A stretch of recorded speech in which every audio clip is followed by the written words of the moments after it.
खुलुमबाय बे समाव बडोलेण्ड इंखं टेलिभिजननि स्टुडिय'आव मिथिका नार्जारी दिनैनि गाहाय रादाबफ्राव दङ। एपीसीसीनि मावफुं आफादगिरि राना गस्वामीआ दोलो नागारबाय, बीजेपीआव हाबगोना रोखा। संगीत नाटक अकादेमि 2022-2023 बान्था फोसावबाय। जायखिजाया समावनो मावफुं जागोन खा। आसामनि थाखाय आलादा जानो हागौ CAA नि नेमखान्थि। हिमाचल प्रदेश एसेम्ब्लियाव 15 बीजेपी MLA-फोरा एक्सपेल खालामजादों।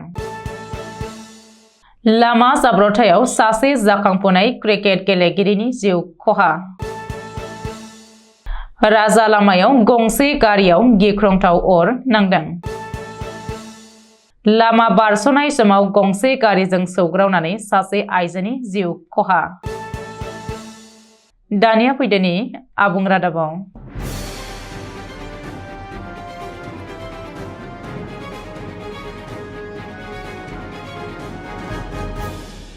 कांग्रेसनि थाखाय आरोबाव गेदेर खहा। लकसभा बिसायख'थिनि सिगां कंग्रेसआव गुगानाय एबा दोलो नागारनायनि दोहौ सोलिफुदों।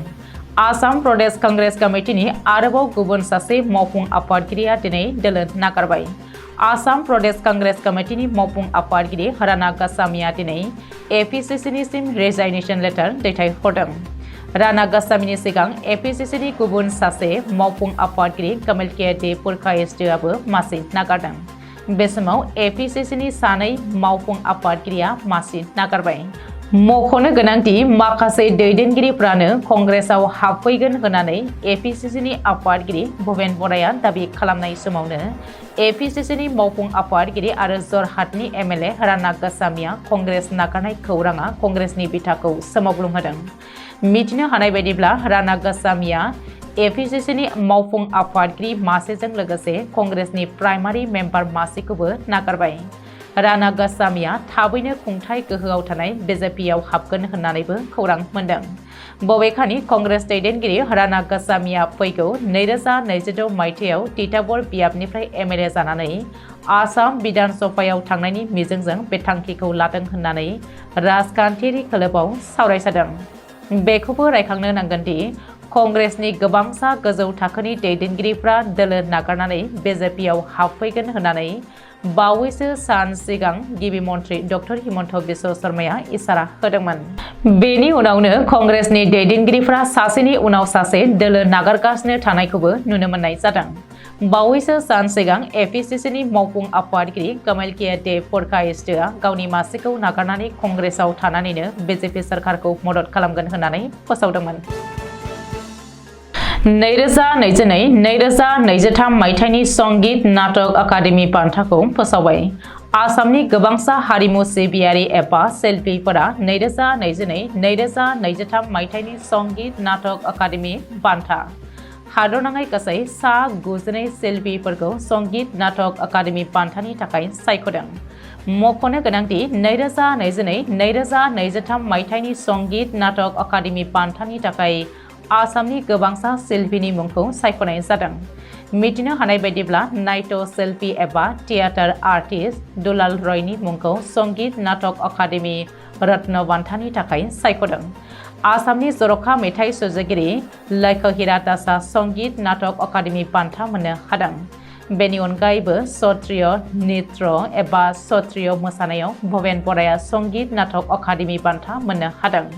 2022 अंकिया भावनानि थाखाय करुणा बराया संगीत नाटक अकादेमि बान्था मोनदों। 2022 मायथाइनि थाखाय सत्रिय मोसानायाव गोविंद शइकिया आरो लक संगीत एबा फक मिउजिकआव तराबती बरानो संगीत नाटक अकादेमि बान्था फोसावदों। बेनि अनगायैबो आसामनि गुबुन साबा शिल्पीनो अस्ताद बिस्मिल्लाह बान्था। रिपर्ट बायदिब्ला सत्रिय शिल्पी डिम्पी बैष्ट, मुखा फावथिनायनि थाखाय मुकुन्द नाथ, पुतुला मोसाहोनायनि थाखाय बिनिता देवी, कथकआव मेकरन्जनी मेथी आरो सत्रिय मोसानायाव मुकुन्द शइकियानो अस्ताद बिस्मिल्लाह बान्था फोसावनाय जादों। जायखिजाया समावनो नोगोरारि सोदांनाय आयेन एबा सिटिजेनशिप एमेन्डमेन्ट एक्ट एबा खाखौ मावफुंनो हागौ।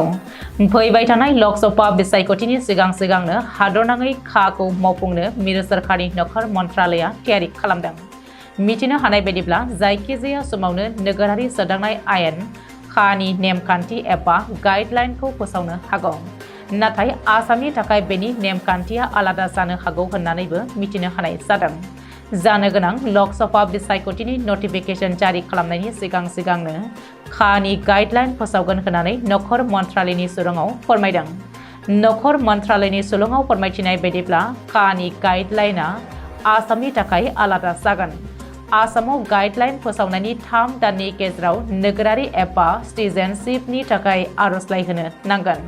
नसुं रायजो पाकिस्तान, आफगानिस्तान आरो बांलादेशनिफ्राय आसामाव फैनाय हिन्दु, सिख, खृष्टान, पारसि, जैन आरो बुद्ध धोरोमारिफोरा खानि नेमखान्थि फोसावनायनि 3 दाननि गेजेरावनो गासैबो गोनां जानाय फोरमानलाइफोरखौ जिल्ला बेंगिरि मावख'आव जमा होनानै आर'जलाइ गथायनांगोन। खाखौ लानानै बेबायदि जर'खा नेमखान्थिनि थाखाय आसाम सोरखारनिफ्राय खावलायहरदोंमोन होननानैबो नखर मन्त्रालयनि सुलुङाव फोरमायदों। हादराव कंग्रेस दलनि गोबां रायजोआवनो खुंथाय गोहोआ गैयाब्लाबो हिमाचल प्रदेशआव कंग्रेसजों दैदेनजानाय एसेम्ब्लिनि स्पिकारा बिजेपि दलनि गासै 15 एमएलएफोरखौ एक्सपेल खालामदों।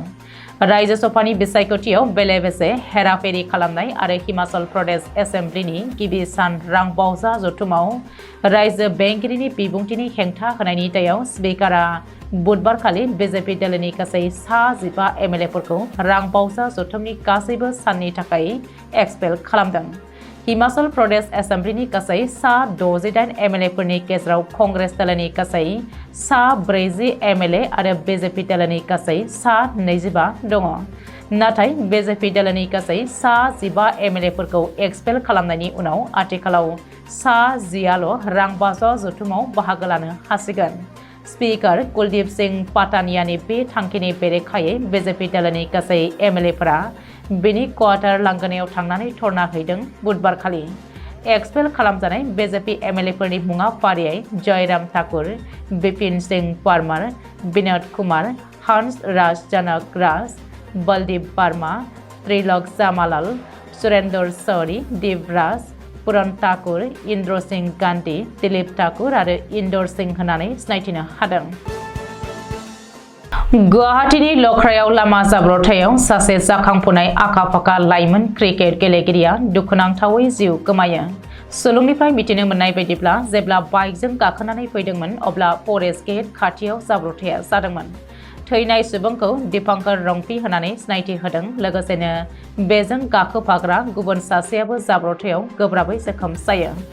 जाब्रबथायनि गुबै जाहोना सोराङाव फैयाखैब्लाबो जोखोम जानाय सुबुंखौ जिउजों जुजिनांनाय गोब्राब थासारियाव आयुर्सुन्द्रा हस्पिटालाव फाहामथायनि थाखाय दैथायहरनाय जायो। बेनि अनगायैबो मंगलबारखालि बजालियाव स्कुटि आरो टाटा मेजिक गारिनि गेजेराव जानाय लामा जाब्रबथायाव दुखुनांथावै स्कुटि सालायग्राया जिउ गोमादों। थैनाय सुबुंखौ टर्निटर राय होननानै मिथिनो मोननाय जादों। बबेखानि जाब्रबथायनि उनाव टाटा मेजिकआ खारखोमानानै दङ होननानैबो मिथिनो मोनदों। करीमगंज जिल्लानि राजा लामायाव मंगलबारखालि खारबाय थानाय गंसे गारियाव गिख्रंथावै अर नांदों। सुलुंनिफ्राय मिथिनो मोननाय बायदिब्ला जाथाया भादरखोन्दोनि सनाखेरा ओनसोलनि कटाकली जायगानि खाथियाव थानाय 8 नं राजा लामायाव जादों आरो बे जाथाया ओनसोलनि सुबुंफोरखौ दुखुगोनां खालामदों। मोनानि समाव खारबाय थानाय मारुति भेनाव हरखाबै मोब्लिब तार सर्ट जानानै अर नांनायनि लोगो लोगोनो ड्राइभारा खुनुरुखुम खारनानै गावखौनो गाव बासायनो हादोंमोन। जाथायखौ नुनानै जायगानि सुबुंफ्रा अरखौ खोमोरनो नाजायो। लोगोसेनो पुलिस आरो अर खोमोरग्रा हानजानो खौरां हरनाय जायो। बबेखानि अर खोमोरग्रा आरो पुलिस सौफैनायनि सिगांनो अरखौ खोमोरनो हानाय जायो।